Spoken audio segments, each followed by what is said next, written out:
আজকে রবীন্দ্রনাথ ঠাকুরের ১৬৫তম জন্মতিথিতে আমি লিপিকা থেকে একটি কাব্য নাটিকা পাঠ করে শোনাচ্ছি। বিদূষক। কাঞ্চির রাজা কর্ণার জয় করতে গেলেন। তিনি হলেন জয়ী। চন্দনে, হাতির দাঁতে আর সোনা মানিকে হাতি বোঝাই হলো। দেশে ফেরবার পথে বালেশ্বরীর মন্দির বলির রক্তে ভাসিয়ে দিয়ে রাজা পুজো দিলেন। পুজো দিয়ে চলে আসছেন, গায়ে রক্ত বস্ত্র, গলায় জবার মালা, কপালে রক্তচন্দনের তিলক, সঙ্গে কেবল মন্ত্রী আর বিদূষক।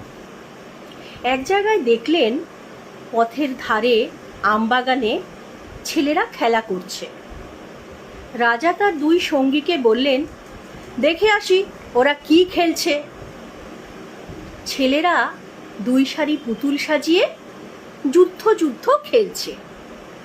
রাজা জিজ্ঞাসা করলেন, কার সঙ্গে কার যুদ্ধ? তারা বললে, কর্ণাটের সঙ্গে কাঞ্চির।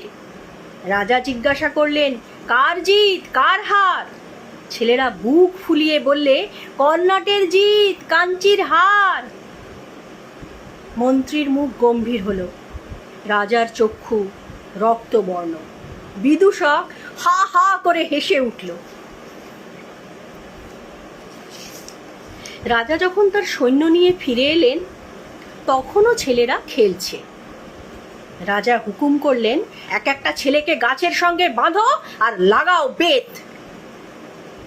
গ্রাম থেকে তাদের মা বাপ ছুটে এলো, বললে, ওরা অবোধ, ওরা খেলা করছিল, ওদের মাফ করো। রাজা সেনাপতিকে ডেকে বললেন, এই গ্রামকে শিক্ষা দেবে কাঞ্চির রাজাকে কোনো দিন যেন ভুলতে না পারে। এই বলে শিবিরে চলে গেলেন। সন্ধ্যাবেলায় সেনাপতি রাজার সম্মুখে এসে দাঁড়ালো। প্রণাম করে বললে, মহারাজ, শৃগাল কুকুর ছাড়া এ গ্রামে কারো মুখে শব্দ শুনতে পাবেন না। মন্ত্রী বললে, মহারাজের মান রক্ষা হলো। পুরোহিত বললে, বিশ্বেশ্বরী মহারাজের সহায়।